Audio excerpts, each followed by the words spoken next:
हम लोग श्रीमद् भागवतम के दूसरे स्कंद के 7वें अध्याय के 30वें श्लोक को देख रहे हैं। आज हम लोग भगवान की उखल बंधन लीला पे ब्रह्मा जी से कुछ सुनेंगे और जो भगवान ने अपने मुख में सारा ब्रह्मांड दिखाया था उसके बारे में भी सुनेंगे। एक बात हम लोग रोज इस मंत्र को बोल रहे हैं, नित्यम भागवत सेवया। तो नित्य का मतलब होता है रोजाना। अगर कोई बीमारी बहुत बड़ी है और स्पेशली आयुर्वेद की अगर आप बात कर रहे हैं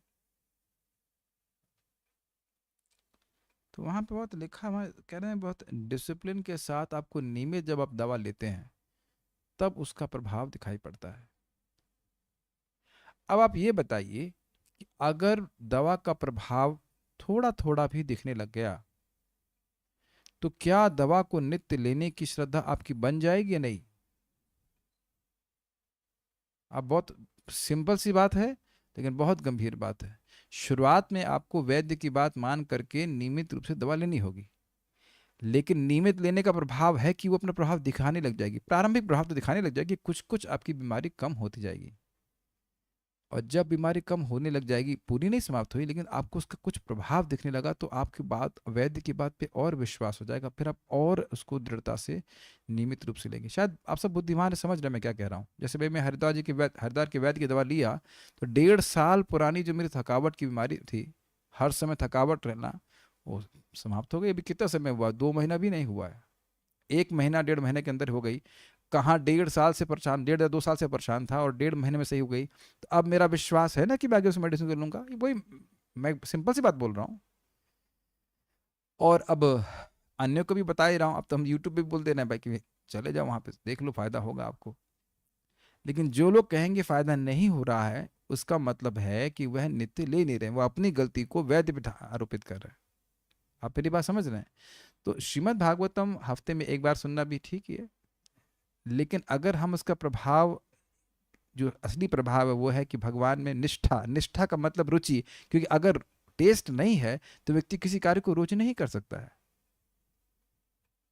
इज इट नॉट? फिक्सडनेस किस में होती है? मैं दारू पिए में क्यों फिक्स हो जाता है व्यक्ति? उसको अच्छा लग रहा होता है।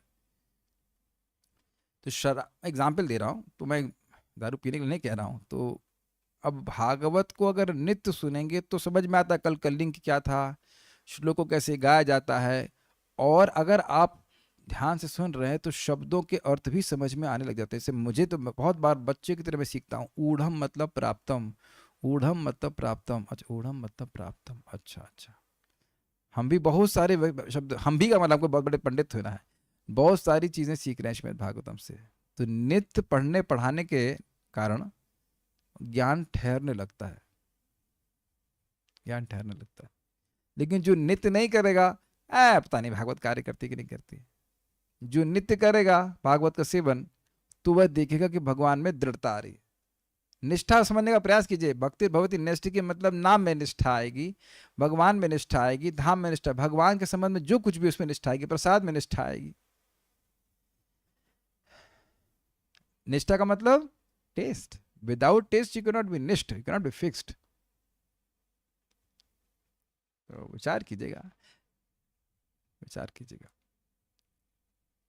एक वक्त हमको दिख गए, प्रभु जी समझ में नहीं आ रहा। सोच अरे तो पहले जब नियमित रूप से आते तो समझ में आ रहा था, अभी थोड़ा ऊपर नीचे हुआ, डिस्टर्ब हुआ तो थोड़ा समझने में दिक्कत होगी। आप ये छोड़ दीजिए, आप भौतिकतावादी स्कूल में जाइए, आप लोग तो बड़े होंगे ना, 2 क्लास छोड़ दीजिए बस। तुलसी माता जी, गलत तो नहीं कह रहे, आप भी टीचर है ना? स्टूड नहीं है टीचर, है ना? तो अब आप भी स्टूडेंट रह चुके हो, आपको भी आप टीचर भी रह चुके हैं तो जानते 2-3 दिन बच्चा गायब हो जाए तो उसको समझ में आना बंद हो जाता है।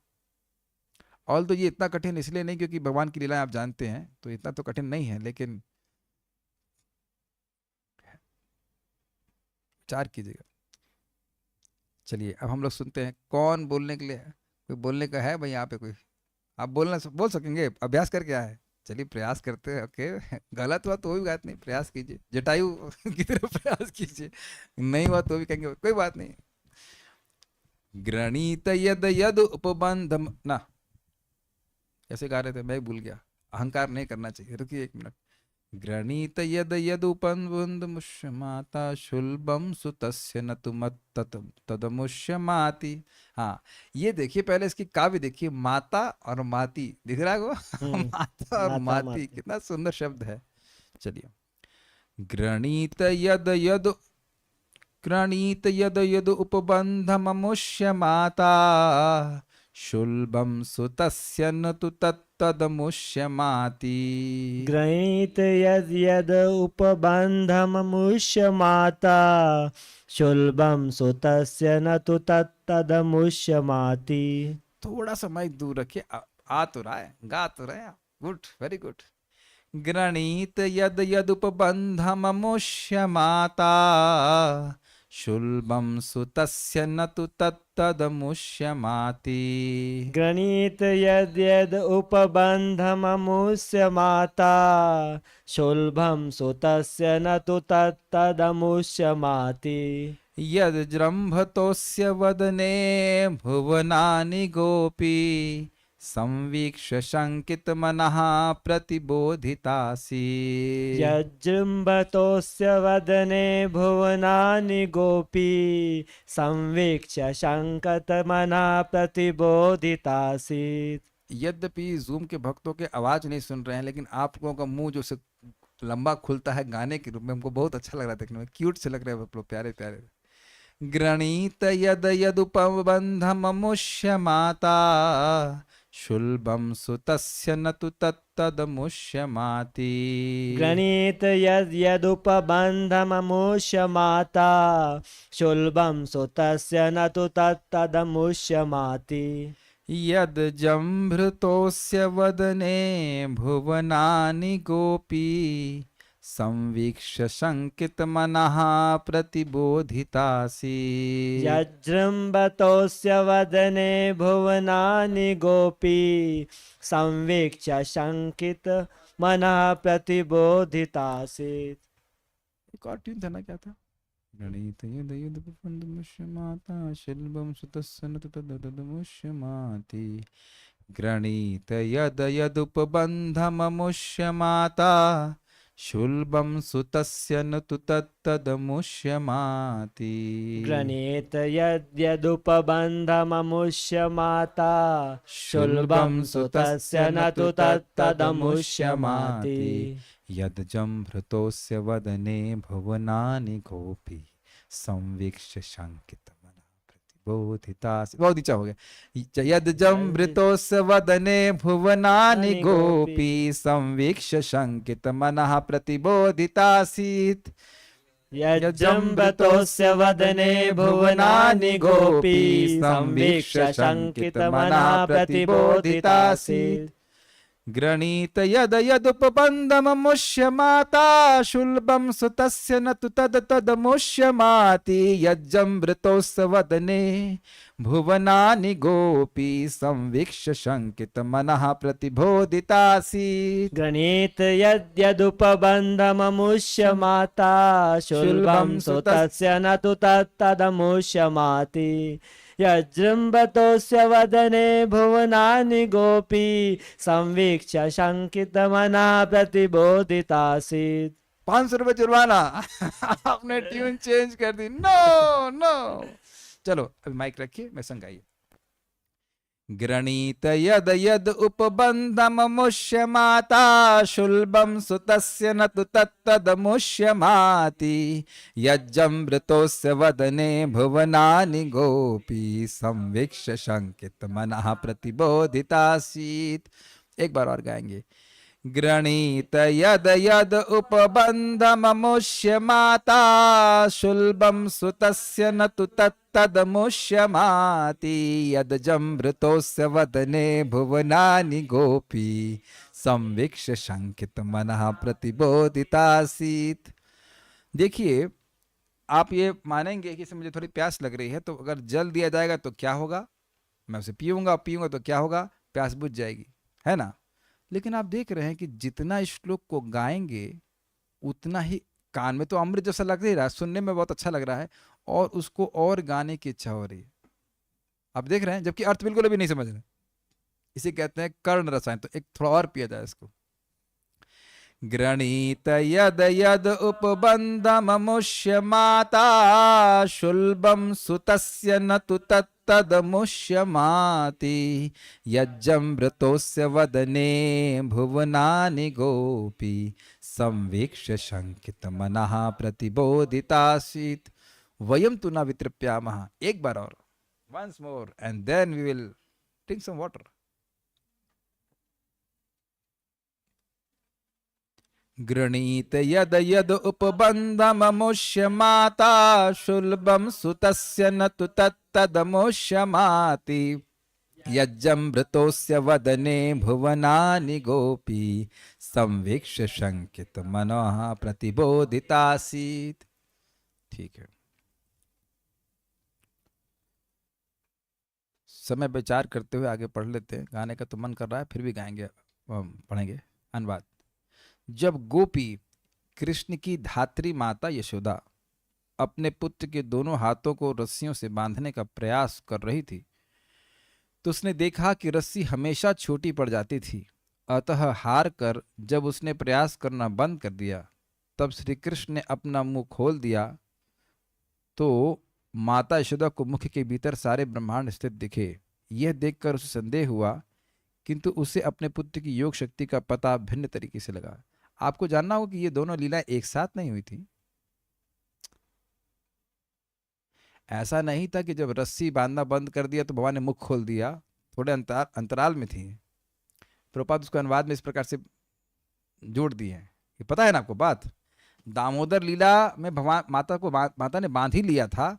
उसके बाद फिर अर्जुन, यमला अर्जुन को भगवान उद्धार किए थे. फिर वो, और ये जो ब्रह्मांड को मुख में दिखाने वाली लीला है वो थोड़ा अलग है. हाँ, तो वो एक साथ बोल दिया गया. अब जान रहे हैं क्या प्यारे कृष्ण बंधे हुए हैं. कुछ महीनों बाद फिर दामोदर मंथ आने वाला है. महाराज बड़ा सुंदर कहते हैं कि भगवान का बंधन भी बहुत यशस्वी है. इसको पूरा महीना गाते रहते लोग. दामोदर अष्टकम जो दाम से बंधे हुए हैं, भगवान का बंधन भी यशस्वी है. अद्भुत है. वो भगवान का बंधन के बारे में सुन सुनकर कितने लोगों का बंधन खुल जा रहा है ना. बहुत सारी लीलाएं उसको हम लोग पढ़ा चुके हैं. श्रीला सनातन गोस्वामी जी की टीका सहित दामोदर लीला को काफी दामोदर अष्टकम को पढ़ाया गया था. इस बार मुझे याद नहीं कि दामोदर, और मैं समझता हूँ कि दशम स्कंद का 8वां अध्याय भी पढ़ा दिया हूँ. मैं श्योर नहीं हूँ, मुझे याद नहीं आ रहा कि पढ़ाया. इसका मतलब इस बार पढ़ाया जा सकता है. इस बार प्रयास करेंगे चक्रवर्ती पाद आचार्यों की टीका के संग दशम स्कंद का 8वां अध्याय तो पढ़ाया जाए. हो सकेंगे तो देखते हैं कितना कर पाएंगे. और दूसरा लीला है जिसमें भगवान श्री कृष्ण ने पूरे ब्रह्मांड को अपने मुख में दिखा दिया. लेकिन आपको बात याद रखनी है, आत्मनो महिमा उपनिबंधनानि. कृष्ण की, जैसे कि पहली लीला में आप देखेंगे तो कृष्ण को माता यशोदा बांधने का प्रयास कर रही हैं, लेकिन कृष्ण की कमर बड़ी नहीं हो रही है. कमर नहीं बड़ी हो रही है.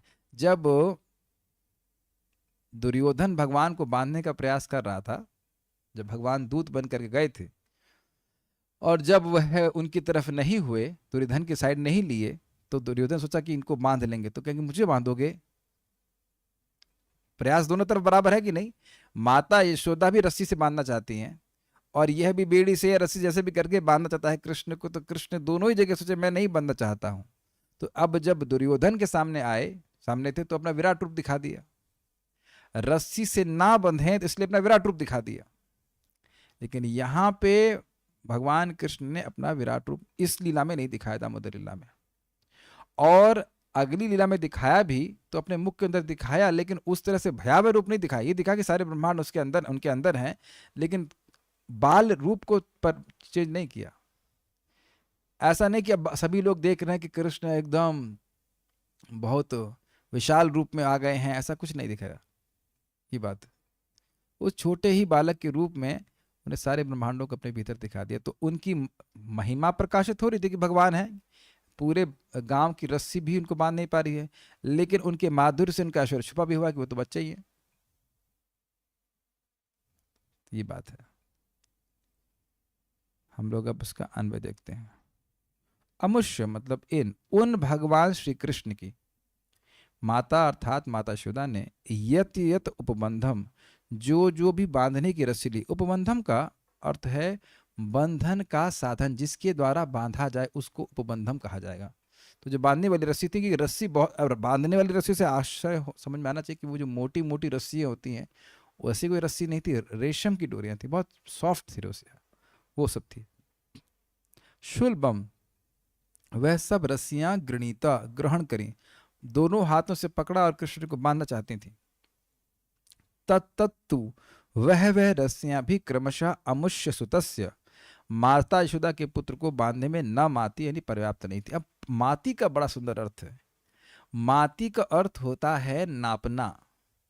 न माती का मतलब नहीं नाप पाई। और देखिए तत्तु का मतलब क्या है, वो रस्सी एक लाती और वो बांधने का प्रयास करती, छोटी पड़ जाती, फिर दूसरी लाती तो वह भी छोटी पड़ जाती। एक के बाद एक रस्सी ला रही थी, ऐसा नहीं कि सारी रस्सी एक साथ ले, भाई स्वाभाविक सी बात है, बेटा वो गुड़िया देना, नहीं घबराओ मत, मैं कुछ काम के लिए ला दीजिए, कुछ रस्सी उसके बांधने के लिए है। अरे आपकी गुड़िया तो प्रॉप हो गई इसी गर्दन तोड़ने का मन कर रहा है नहीं नहीं घबरा बुलाओ, रस्सी दो, रस्सी दो कुछ पास टाइम भी हो जाए।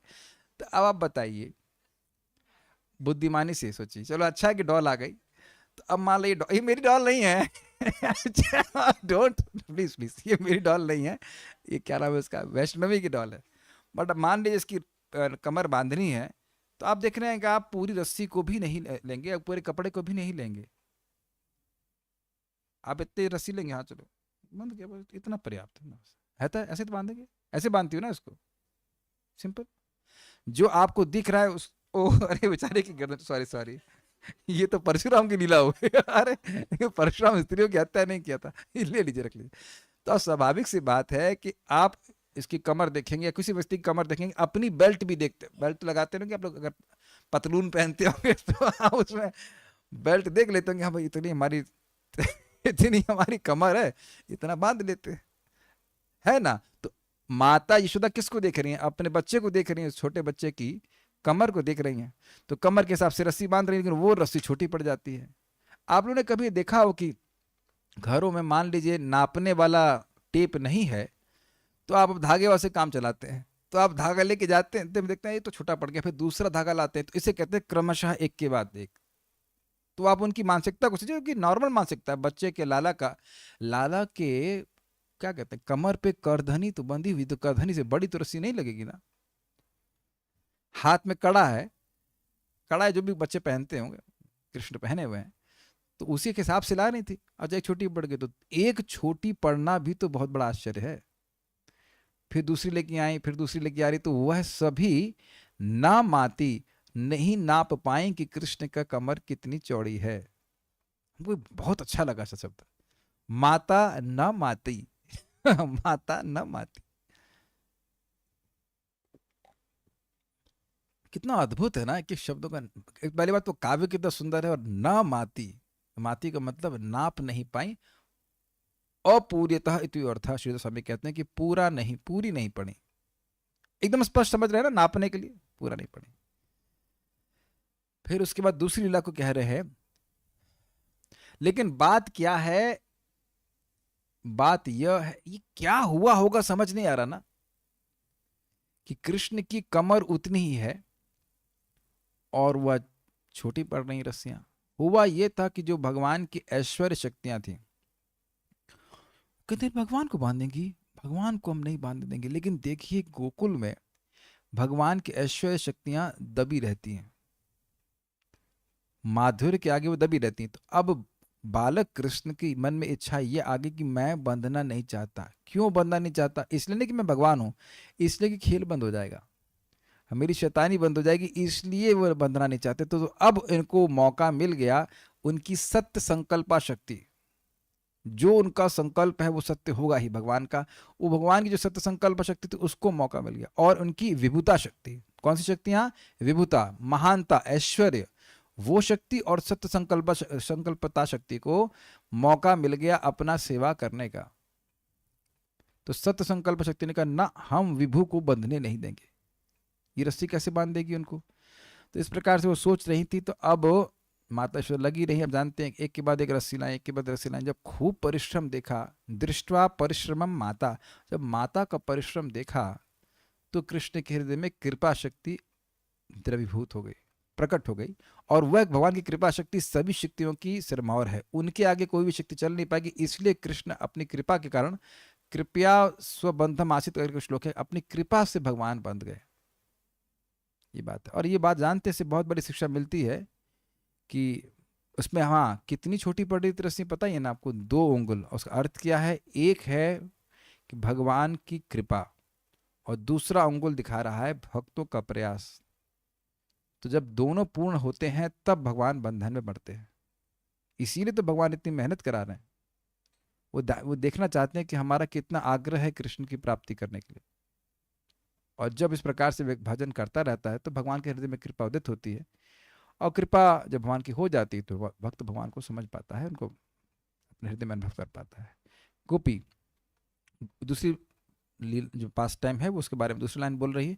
गोपी अर्थात माता यशोदा ने जम्भातः, जम्भाई लेते हुए अस्य वदने, उसके अर्थात भगवान कृष्ण के मुख में, शंकित मनाह, संदेह पूर्ण मन से, भुवनानि संवीक्ष्य, संवीक्ष्य मतलब सम्यक रूप से देखना, समस्त लोगों को देखा, भुवनों को देखा, लोगों को देखा, सारे ब्रह्मांडों को देखा, और यह भी देख रही थी कि वह कृष्ण अपने बेटे के मुख में देख रही है।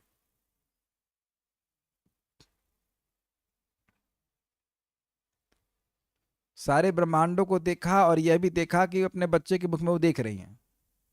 अब ये भी आप जानते हैं, थोड़ा सा पास्ट टाइम में स्मरण कर रहे हैं कि ब्रह्मांड घाट में लीला हुई थी। ब्रह्मांड घाट यहाँ पे है, गोकुल के पास में है, वहाँ पे आप देख सकते हैं।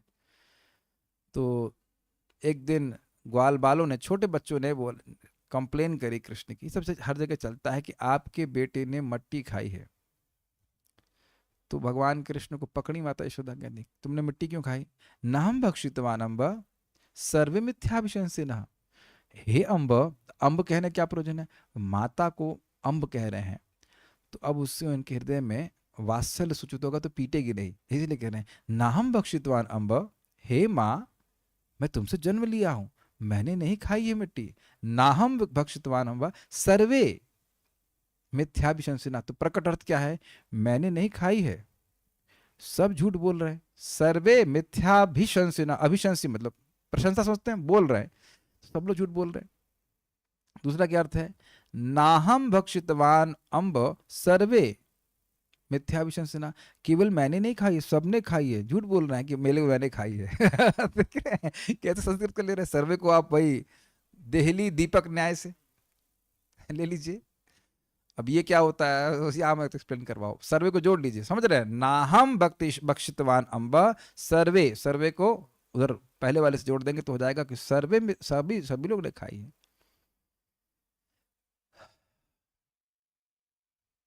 सर्वे मिथ्याभिशंसिना, सब लोग झूठ बोल रहे हैं, सब लोग झूठ बोल रहे हैं। तो कहते हैं बलराम भी तो ये बोल रहा है। अरे बलराम तो अब ये कहने के लिए हमारा बड़ा भाई ये सब इनके साथ ही रहता है, माता तुम समझती नहीं हो, ये हमको बोलता है कि तुम्हारी माता गोरी हैं, तुम्हारे पिता गोरे हैं, तुम कैसे काला हो गए? इसका मतलब है कि तुम कहीं बाजार से खरीद के लाए। मेरा निवेदन है कि आप भगवान श्री कृष्ण की बाल लीलाओं को परम पूज्य राधा गोविंद महाराज से श्रवण करें। तो इसे महाराज ने बड़ी सुंदर लीलाएं करी। हम तो खाली आप लोगों को एक मतलब, आप लोग बहुत प्यार से, हम खाली एक बूंद दे रहे हैं, महाराज ने कुछ उसका अच्छे से समझाया है। तो वहाँ पे हम देखेंगे डिटेल में। लेकिन जब सारे इस प्रकार से देख रहे तो कहते हैं अच्छा व्यादेही, अगर तुम नहीं खाए हो तो मुख खोल दो। और बोल रहे हैं कृष्ण और मुख में जल्दी जल्दी मिट्टी सान भी रहे कि मिट्टी दिख ना जाए। जब कले व्यादेही तो खोला, तो कृष्ण जैसे ही मुख करके खोला तो अब कृष्ण के ही मुख में सारे के सारे ब्रह्मांड उनको दिख गए।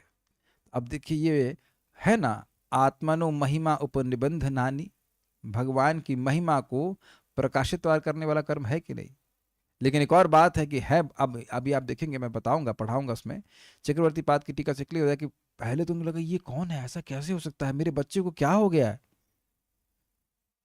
तो उसके बाद भगवान नारायण से प्रार्थना करने लगी, सोचने लगी कहीं भगवान तो नहीं, ऐसे करके सोचने लग जाए। भगवान माना नहीं, खाली एक संदेह कर रही थी। इसीलिए कह रहे हैं कि यहाँ पे शब्द क्या है, शंकित मनः, उनको शंका होगी ये कैसे हो रहा है, ये क्या हो रहा है। उसको डिटेल में भी हम एंड में सुनेंगे, ये क्या हो रहा है, ऐसे करके उनको शंका होगी, हमारी तो हमारा बच्चा, हमारे बच्चा में ये ब्रह्मांड कहाँ से दिख गया। तो ये शंका को भी डिटेल में हम सीख लेंगे। तो अब पहले देखा, फिर प्रतिबोधिता, श्री कृष्ण के निज ऐश्वर्य से भिन्न प्रकार से आश्वस्त थी, आसित मतलब थी। प्रतिबोधिता, प्रतिपक्ष समझते हैं, विपक्ष को प्रतिपक्ष कहते हैं। तो प्रतिबोध का मतलब क्या होता है, बोध मतलब ज्ञान, ठीक, और प्रतिबोध मतलब विपरीत ज्ञान। तो पहले क्या बोध हो रहा था, कहीं भगवान तो नहीं है, यानी ऐश्वर्य प्रकाशित हो रहा था, तो उससे प्रतिबोध, उसके विपरीत वाला बोध हुआ कि नहीं ये भगवान तो है ना, ये तो मेरा बच्चा है।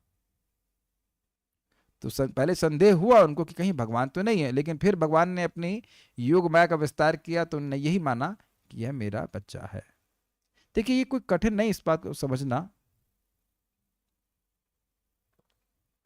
हम लोग निरंतर सुनते हैं, अगर गीता क्लास में आते हैं, कि हम लोग देह नहीं हैं।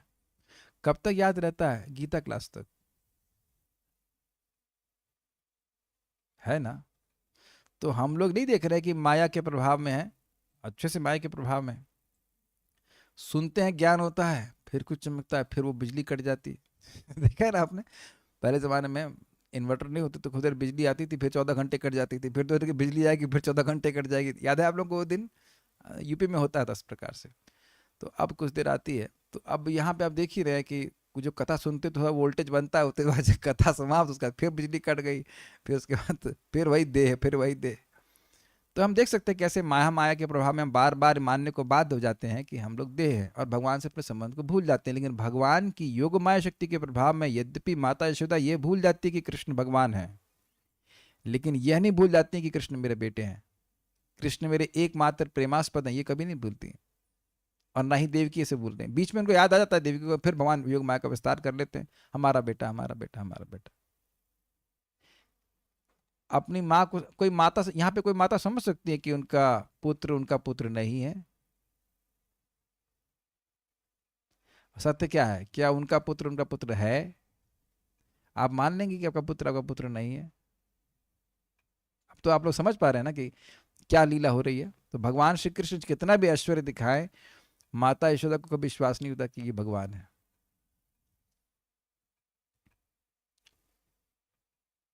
गृणीत यद यद उपबंधम अमुष्य माता, इन भगवान श्री कृष्ण की माता ने जो जो उपबंध, बंधन करने के साधन इकट्ठा किए थे, शुल्बम सुतस्य न तत्तदमुष्य माती, लेकिन वह रस्सियां इनके इस बेटे को, कृष्ण को बांधने में समर्थ नहीं हो पाई। यह जन्म व्रतो, जब उन्हें जमाई ली, अस्य वदने, इन कृष्ण के मुख में, भुवनानि गोपी संवीक्ष, उन गोपी ने सारे ब्रह्मांडों को देखा। कैसे देखा, शंकित मना से, शंका से देखा, ये भगवान तो नहीं है, ये कैसे हो रहा है, कोई योगमाया का प्रभाव है, क्या हो रहा है। लेकिन बाद में प्रतिबोध दासित, उसके बाद उनको फिर यही भावना बोध हो गया कि यह तो मेरा बेटा ही है। संस्कृत समझ में आई गई होगी, आगे बढ़ते हैं। श्रीधरी, भगवान श्री कृष्ण को बांध देने के लिए माता यशोदा ने जितनी भी रस्सियों को लिया, वे सब रस्सियां उनके कमर से में छोटी ही पड़ गईं, तथा भगवान के जम्भाई लेते समय उनके मुख में संपूर्ण विश्व को देखकर माता यशोदा पहले तो आश्चर्यचकित हो गईं, किंतु बाद में वे आश्वस्त हो गईं। क्या आश्वस्त हो गईं, तो मेरा बेटा ही है, ये कुछ नहीं, सब ऐसे था, ये सब मेरा बेटा है, कुछ नहीं, ये सब मैंने देख लिया, ऐसे कैसे भी देखा हो, उसे मतलब नहीं, कृष्ण हमारा बेटा है। ये सारे भगवान के कर्म दिव्य ही हैं। तो यह बात आपको हर बार जोड़नी पड़ेगी। पिछले श्लोक में भी सुना था कि भगवान के कर्म दिव्य हैं, तो वो हर श्लोक में जोड़ना पड़ेगा। सारा दर्शनी बड़ी रुचिकर है, देखिएगा। अमुष्य माता अर्थात उनकी माता यशोदा ने उन्हें बांधने हेतु यद यद अर्थात जितनी जितनी, अब कितनी कितनी, पूरे गांव की रस्सी उठा ली, उतनी उतनी। वह भी सोचिए, आज मैं बांध के ही रहूंगी। वहां पे जो अन्य गोपियां थी वो हंसने लगी, कहती हैं कि रानी जी, लगता है कि आपके बेटे के भाग्य में बंधन लिखा ही नहीं है। तो कहते नहीं, मैं बांध के ही रहूंगी, मैं बांध के रहूंगी। मैं देखना चाहती हूँ कि इसकी वाकई कमर कितनी बड़ी है, कितनी रस्सी लगती है उनको बांधने में। एक और बात इसमें रुचिकर थी, पता है, अगर रस्सियां छोटी हो रही होती तब भी आश्चर्य नहीं होता, या कृष्ण की कमर बड़ी हो रही होती तब भी आश्चर्य नहीं होता। रस्सियां छोटी नहीं हो रही थी, कृष्ण की कमर बड़ी नहीं हो रही थी, फिर भी वह पूरित नहीं हो रही पा रही थी। समझ रहे हैं ना आप लोग? हाँ, इतने बुद्धिमान है, हमें तो समझ में नहीं आ रहा। रस्सी छोटी नहीं हो रही है, कृष्ण की कमर बड़ी नहीं हो रही है, और फिर भी रस्सियां पूरी नहीं हो रही हैं, तो आपको bewildering नहीं लगेगा? We don't want to believe in a god who can be understood. क्या सब लोग आप मेरे साथ में हैं? कभी भगवान का पूरा समझ नहीं सकते हैं, जितना भगवान प्रकाशित करेंगे उतना प्रकाशित हो सकता है बस। जिसकी कोई सीमा ही नहीं हो, उसको पूरा ना जान सके तो कोई दोष थोड़ी ना है। तो जितनी जितने का अर्थ आप समझ गए, शुल्बम अर्थात रस्सी, गृणीत अर्थात उठाई, किंतु वह उन्हें बांधने हेतु ना माती अर्थात पर्याप्त बड़ी न थी, ये अर्थ है। हर बार वो छोटी पड़ जाती। गोपी, मतलब दूसरी लाइन के लिए बोल रहे हैं, गोपी अर्थात माता यशोदा अपने बालक के खुले मुंह में समस्त ब्रह्मांडों को देखकर पहले तो विस्मित हुई। अब जरा समझिए कि ये श्लोक क्यों बोल रहा हूं। किम स्वप्न एतद उत देव माया, क्या यह सपना है या बहिरंगा शक्ति की मोहमयी सृष्टि है? आज भी दोपहर में कुछ सपने देख रहा था, पता नहीं क्या सपने दिख रहा था, इतने में वो अमेजोन से कुछ आ गया, पार्सल कुछ भी आया था, तो मेरी नींद खुल गई। तो कुछ क्षण के लिए लगा कि मैं सपने देख रहा था। क्या क्या आप लोग संग ऐसा कभी नहीं हुआ? हम लोग सपने ही देख रहे होते हैं और कुछ में एकदम से हठात बाहर आ जाते हैं, तो कुछ क्षण के लिए विश्वास नहीं होता कि सपने देख रहे थे कि वास्तविकता थी। तो माता यशोदा को ये आश्चर्य हुआ कि कहीं कोई स्वप्न तो नहीं है, ये मैं क्या देख रही हूँ। तब उन्हें समझ आया कि उनका बालक महान ऐश्वर्य से युक्त है। अथो अमुष्यैव मार्भकस्य यह कश्चनोत्पत्ति का आत्मयोग, कहीं ये मेरी बुद्धि से तो प्रकट नहीं हुआ है, अथवा यह मेरे बालक की कोई योग शक्ति है। अब आप समझ में आया? संकित मना शब्द था ना, शंकित मन से उन्होंने देखा कि शंका हो रही थी। देखिए, शंका का मतलब निर्णय नहीं किया जा पा रहा है कि हेतु क्या है इस घटना का। तो बहुत सारे हेतु का निर्णय कर रहे हैं। यह नहीं सोच रहे हैं कि कृष्ण ही हैं, सोच रही हैं कि शायद गर्ग मुनि ने बोला था कि नारायण के गणों के समान होगा, नारायण समह गुणाई। गर्ग मुनि ने नरेंद्र महाराज को बोला था कि आपका बालक नारायण में गुण के समान होगा, या नारायण गुण में आपके बालक के समान होंगे। नारायण के अलावा कोई आपके बालक के गुण के समान नहीं होगा। थोड़ा अलग अर्थ है। तो वो बात स्मरण कर रही थी, वह भी एक संभावना थी। जैसे हमारे पेट में वाले जी कहीं दर्द हो रहा होता तो आप, हाँ हम समझ गए हैं कि हमारे लीवर में डिस्टर्ब है, ऐसा नहीं सोचते, शायद लीवर में प्रॉब्लम है, शायद ये प्रॉब्लम है, शायद वो, इससे कहते हैं शंका। शंका मतलब निश्चित हेतु का निर्धारण आप नहीं कर पा रहे हैं। तो यहाँ पे 3-4 बातों पे माता यशोदा विचार कर रहे हैं कि क्या कारण है, ऐसा क्यों दिखा मुझे, क्या यह कृष्ण ने किया है? इसके पश्चात यह प्रतिबोधिता, वह प्रतिबोधिता अर्थात ऐश्वर्य ज्ञान के प्रतिरूप पुत्र स्नेह, अनुरूप नहीं है, प्रतिरूप लिखा है। ऐश्वर्य ज्ञान के प्रतिबोध, ऐश्वर्य ज्ञान से विपरीत माधुर्य ज्ञान को के प्रति उससे बोधित हो गए, स्नेह के माधुर्य में ही बोधित हुई, जिसने उनके ऐश्वर्य ज्ञान को निरस्त कर दिया। ऐश्वर्य बोध नहीं हुआ, केवल माधुर्य बोध हुआ कि मेरा प्यारा प्यारा क्यूट सा बच्चा कृष्ण है। क्यूट तो नहीं, मतलब जो भी प्यारा कृष्ण बच्चा है। माता ने प्रणता स्मृत पदम अर्थात मैं उन्हें सादर नमस्कार ही कर सकती हूँ आदि वाक्यांशों द्वारा विचार किया कि भगवान नारायण हैं मेरे पुत्र, जो भगवान नारायण है वे मेरे पुत्र के मंगल को नष्ट कर दें। ऐसे समझ में नहीं आएगा, इसलिए नोट दिया गया। देखिए 10.8.40, तो यहाँ पे माता यशोदा शंका कर रही हैं, किम स्वप्न एतद उत देव माया, किम वा मदीयो बत बुद्धि मोह, अथो अमुष्यैव ममार्भकस्य यह कश्चनोत्पत्तिकः आत्मयोगः। माता यशोदा अपने में ही तर्क करने लगी, क्या यह सपना है या बहिरंगा शक्ति की मोहमयी सृष्टि है? कहीं यह मेरी ही बुद्धि से तो प्रकट नहीं हुआ है, अथवा यह मेरे बालक की कोई योग शक्ति। तो एक बात उनके मन में यह भी थी, तो थोड़ा थोड़ा ऐश्वर्य प्रकाशित हो रहा था, कहीं मेरा बालक ही तो कोई योग शक्ति को प्रस्तुत नहीं कर रहा है। इसी वे साधारण दर्शनी है। देखिए, माँ यशोदा अपने मन में वितर्क करने लगी कि क्या ये स्वप्न है अथवा ये बहिरंगा माया द्वारा एक भ्रामक सृष्टि है? क्या यह मेरी अपनी बुद्धि से प्रकट हुआ है अथवा यह मेरे बालक की कोई रहस्यमय शक्ति है? अब इस शंका का निरस्तीकरण कर रही माता यशोदा ने इस दृश्य के कारण के विषय में अपने मन में तर्क करना प्रारंभ कर दिया। मैं स्वप्न नहीं देख रही क्योंकि मेरी आंखें खुली हुई हैं। ये आप देख रहे हैं ना कि जब आप स्वप्न से उठते हैं तो क्या सोचते हैं, स्वप्न था कि सच्चाई थी? अरे मेरी आंखें खुली थी, वो स्वप्न था। करते हैं ना ऐसे निर्धारण। तो यहां कह रही नहीं, ये मैंने आंखों से, खुली आंखों से देखा है, तो ये स्वप्न तो नहीं हो सकता। Is it okay? ठीक है। ये कहते हैं प्रोसेस ऑफ एलिमिनेशन। यह नहीं हो सकता, स्वप्न नहीं हो सकता, मैंने खुली आंखों से देखा है।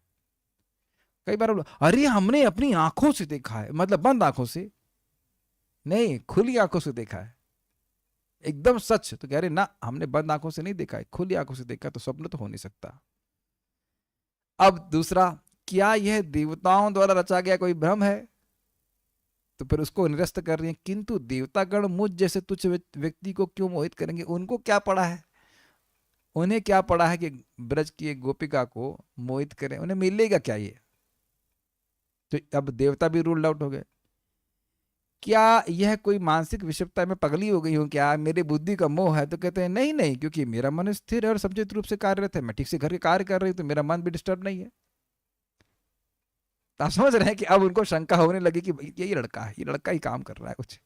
यह दृश्य निश्चित ही मेरे पुत्र की किसी आत्मयोग अर्थात योग शक्ति के कारण होना है। समझ गए ना? चार पॉइंट दिए तो चार में से तीन को बाहर कर दिया कृष्ण के भाई, अब शंका कर रही हैं।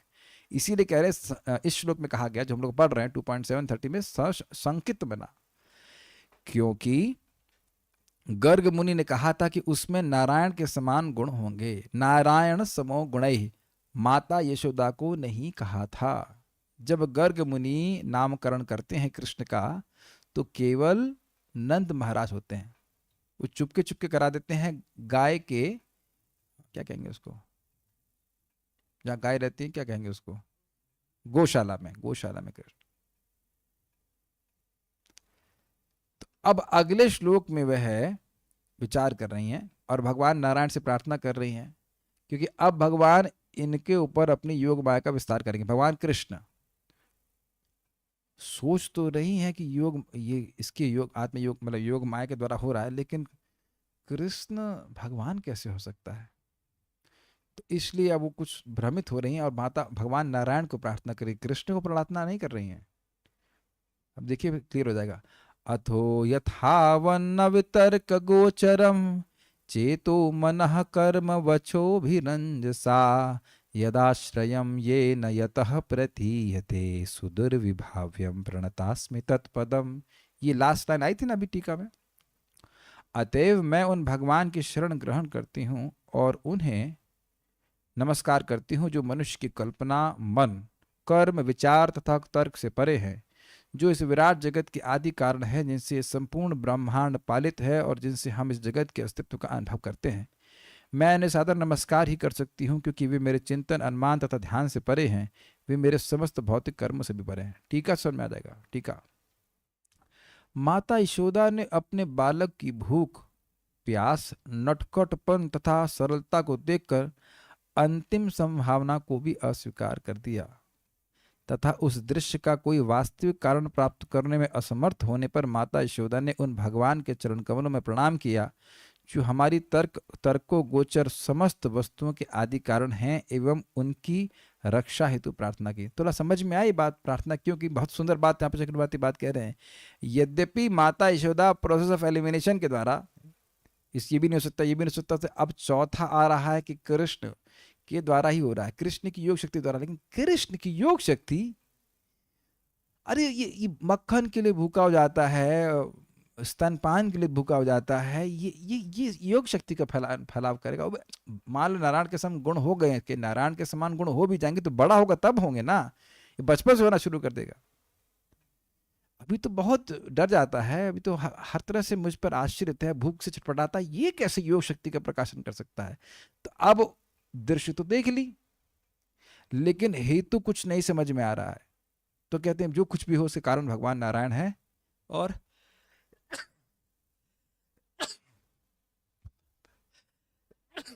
प्रतिबोधितासीत, और भगवान कृष्ण के प्रति उनका मन में माधुर्य भाव ही भर गया। वह भगवान नारायण से इसलिए प्रार्थना करने लगी, भगवान हमें तो समझ नहीं आ रहा कि क्या हो रहा है हमारे बच्चे के साथ, हमारे बच्चे की रक्षा कीजिए। वो लास्ट पॉइंट आ रहा है इनका कि सब बच्चा ही कर सकता है, लेकिन अब बच्चा कैसे कर सकता है, तो बच्चा है।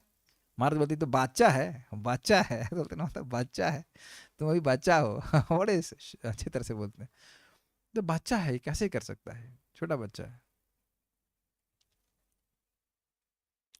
मैं कहूँ ये हॉस्पिटल जो है ना अभी अनंत ने बनवाया, छोटू ने, तो कहेंगे क्या बात कर रहे हैं आप, अभी तो बहुत छोटा है, कैसे बना देगा, स्वाभाविक सी बात सोच रहे हैं। ठीक है। माता शुद्ध ने प्रार्थना की, परमेश्वर यदाश्रय अर्थात दृश्यमान ब्रह्मांड के अधिष्ठान है, ये ब्रह्मांड उन्हीं में स्थित है। यतः अर्थात वे ब्रह्मांड की उत्पत्ति हेतु है, उनसे ब्रह्मांड आया है। एवं ये न अर्थात ब्रह्मांड के दृश्य कारण है, किंतु वह दुर्विभाव्य अर्थात मेरे समान व्यक्तियों द्वारा अज्ञात है। हम नहीं समझ पा रहे नारायण को। मैं अपने मन, बुद्धि, कर्म एवं वाणी द्वारा तत्पदम अर्थात उनके चरणारविंद में प्रणाम करती हूँ, तथा वे भगवान कृपा करके मेरे बालक के सर्व अनिष्ट का नाश कर दे, ये भाव है। तो यही बात टीका में बोली गई थी, प्रणतास्मि तत्पदम, माता यशोदा प्रणाम कर रही हैं भगवान नारायण के चरणों में, ताकि कृष्ण की रक्षा हो सके। तो आप समझ रहे हैं कि कृष्ण के ऐश्वर्य ज्ञान से विपरीत प्रतिबोधित हो गई थी। अब अगर आप लोग के पास समय हो, अगर समय निकाल सकें, तो इनके आगे के 3-4 श्लोक देखेंगे तो बिल्कुल स्पष्ट हो जाएगा कि माता यशोदा, अब मुझे पता है कि समय निकालेंगे नहीं हमारे नॉटखट स्टूडेंट्स, सो 1 मिनट रुकिए, आपका समय हम अभी निकलवा देते हैं। अरे नहीं, हम तो सोच रहे थे 2 पेज बाकी है, तुमको कैसे याद हो गया? हाँ जी, याद हो गया। हमको पता है कि हमारे भक्त जो है ना वो सुनते नहीं है, सुनने का काम नहीं ना, पढ़ने का काम है, तो इसलिए हम यही पढ़वा देते हैं। अगला श्लोक में क्या बोल रही हैं? यह तो भगवान की माया एक मिनट, तो बड़ा करके दिखाना पड़ेगा ना, इस पे तो दिख नहीं रहा होगा, कैसे दिखाऊं? कुछ दिख जाएगा, हम सुनाई तो पड़ रहा है, सुनाई पड़ जाएगा, ठीक है। यह तो भगवान की माया का प्रभाव है, जो मैं मिथ्या ही सोचती हूँ कि नंद महाराज मेरे पति हैं, कृष्ण मेरा पुत्र है, और चूंकि मैं नंद महाराज की महारानी हूँ, इसलिए गौवों तथा बछड़ों की संपत्ति मेरे अधिकार में है, और सारे ग्वाल तथा उनकी पत्नियां मेरी प्रजा है। वस्तुतः मैं भी भगवान के नित्य अधीन हूँ, वे ही मेरे अनंतिम आश्रय। भगवान नारायण की शरण ले रही है, कृष्ण की शरण नहीं ले रही है। माता यशोदा भगवान की कृपा से असली सत्य को समझ गईं, लेकिन अंतरंगा शक्ति योग माया के प्रभाव से परम प्रभु ने उन्हें प्रेरित किया कि वे अपने पुत्र के गहन मातृ प्रेम में लीन हो जाए। तो अब फिर से योग माया का विस्तार हो गया, और वे अपने बच्चे को छोटा बच्चा ही मानने लगे, कृष्ण को छोटा बच्चा मानने लगे।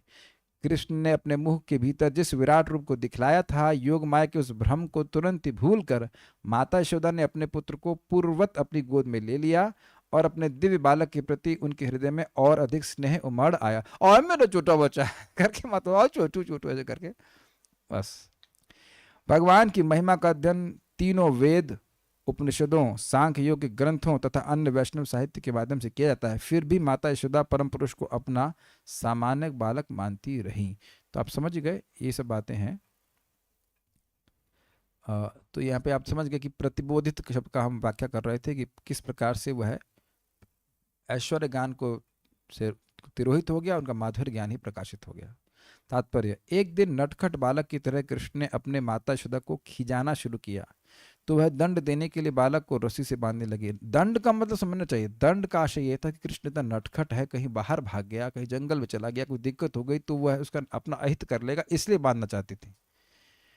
किंतु वह रस्सी को जितना ही बढ़ाती, रस्सी हमेशा छोटी पड़ जाती। आखिर में वह थक गई, किंतु इसी बीच भगवान ने अपना मुंह खोला और ममतामयी मां ने उसके भीतर सभी ब्रह्मांड उपस्थित देखे। उसे अत्यंत आश्चर्य हुआ, किंतु उसने सोचा कि सर्वशक्तिमान नारायण ने उसके पुत्र को की सभी प्रकार के संकटों से रक्षा करने के लिए चौकसी वश ऐसा कर रखा है। चौकसी वश कृष्ण के लिए प्रगाढ़ प्यार होने के कारण वह कभी भी सोच ही नहीं पाए कि उनका पुत्र साक्षात भगवान नारायण ही है। यह भगवान की अंतरंग शक्ति योग माया है, जिसमें विभिन्न प्रकार के भक्तों के साथ भगवान की लीलाएं पूरी होती हैं। ईश्वर के बिना ऐसे विचित्र खेल कौन खेल सकता। हाँ, ये एक बात बड़ी मजेदार है। ना भाव्यम, अन्य अवतार ऐसा नहीं कर सकते, न किए कभी। ऐसी कोई लीला कहीं और सुनने में नहीं आती जिसे भगवान श्री कृष्ण ने किया है। इतना सारे अपनी विभुता ऐश्वर्य दिखाया और उसके बाद भी यही प्रस्तुत किया कि वह छोटे बच्चे हैं। तो कुछ हमने सुना, कल हम भगवान की अन्य लीलाओं को सुनेंगे। चौकसी मतलब पहरेदारी, ठीक है। कुछ भक्तों का कमेंट है।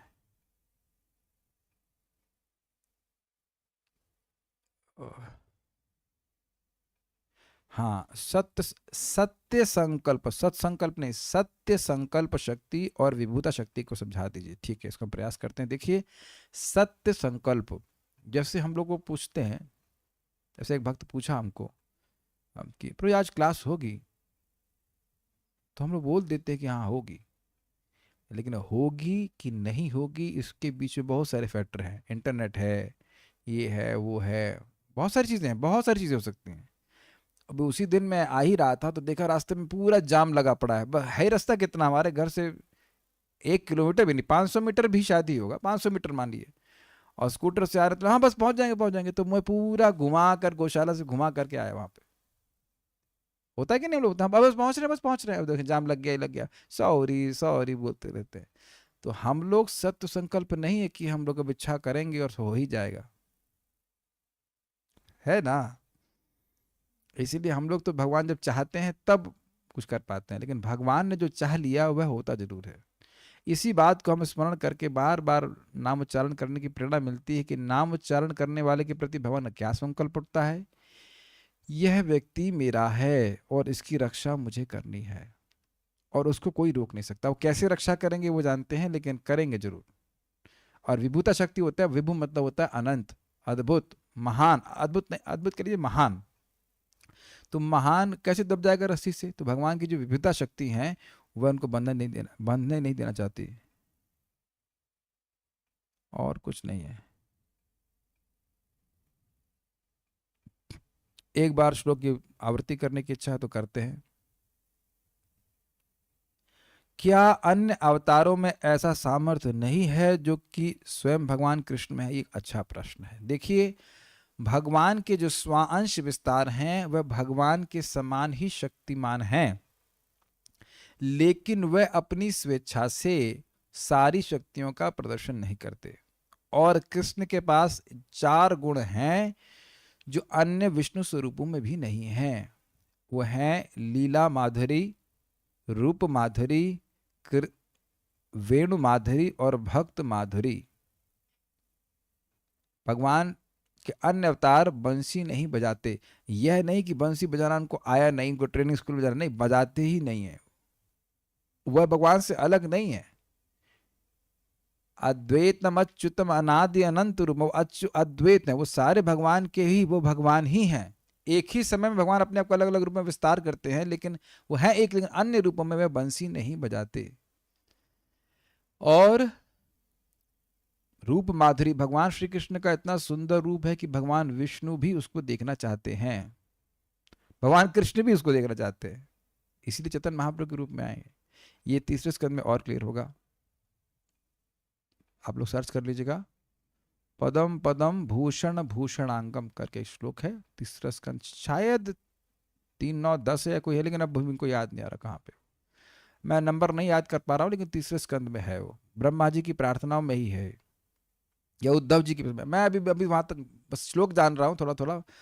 पदम पदम भूषण भूषणांगम, तो एक रूप माधुरी है, दूसरा है भक्त माधुरी, जो उनके विशेष प्रेमी भक्त है, जैसे कि माता यशोदा आदि।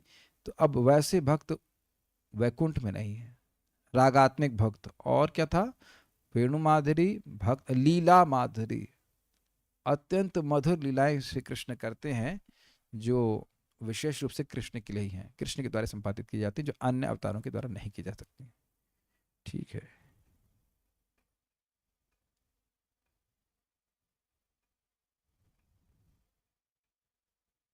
क्या रस्सी का साइज मेंशन है, कितना छोटा था भागवतम में। हम्म इंजीनियर तो नहीं है आप। कितने इंच छोटा था? वैसे 2 अंगुल छोटा था, ये बताया जाता है बस। ठीक है। और कुछ? क्या हम लोग गोपाल चंपू पढ़ सकते हैं? अच्छा अच्छा अच्छा, गीता पढ़ लिया आपने? गीता पी लिए आप? पहले गीता पीजिए, फिर गोपाल चंपू और ये वो। Instead of going trying to go higher, try to go deeper. हमको आयन तो टोका बड़ा सुंदर चलता है, instead of trying to go higher, try to go deeper. तो पहले भगवत गीता श्रीमद् भागवतम को अच्छे से समझ लीजिए, फिर आगे कुछ चाहिए। ठीक है, तो एक बार भक्तों की प्रसन्नता के लिए एक बार फिर श्लोक गाया जाएगा, उसके बाद फिर हम लोग रुकेंगे। गृणीत यद यद उपबन्धममुष्य माता शुल्बं सुतस्य न तु तत्तदमुष्यमाति यज्रमृतोस्य वदने भुवनानि गोपी संवीक्ष्य शङ्कितमनः प्रतिबोधितासीत्। एक बार और। गृणीत यद यद उपबन्धममुष्य माता शुल्बं सुतस्य न तु तत्तदमुष्यमाति यज्रिम्बतोस्य वदने भुवनानि गोपी संवीक्ष्य शंकित मनः प्रतिबोधितासीत्। श्रीमद् भागवतम की जय। श्री प्रभुपाद की जय। निताई गौर प्रेमानंदे।